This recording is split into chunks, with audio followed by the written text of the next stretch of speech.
Good morning, people! Here we are visiting the beautiful town of Cardona. And ayan, Retail Cardona, magandang umaga sa inyo. Ayan, isa-isay natin ang tropa. Tumatawag si Uro. Okay, yan si Saysay, ang batikang tirador ng dalag. Hindi na inintindi si Uro. Ito po ang ating tropa. Ayan, parin Romel, bagong labas. Nagsulo maganda. Pare, saan, ano ang kaso mo pare? Si Boram sa notorious ang dalag.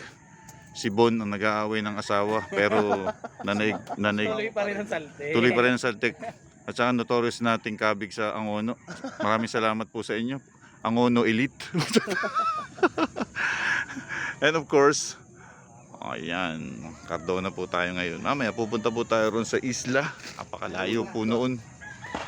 Titingnan natin kung anong swerte natin. Pero sa ngayon, Panalo ka rin. Ganyan panalo ka rin. Nakahuli ng 5 finger. nagkakasa po si Saysay. Say, pakilala mo kami sa armas mo. Anong dala mo? Aya. Kasking. Yan. Longkas. Takot-takot po ang napaluhan dalag nito, mga kaibigan. Isa po ito sa nag-uwi na ng gatuhod na dalag. Yan.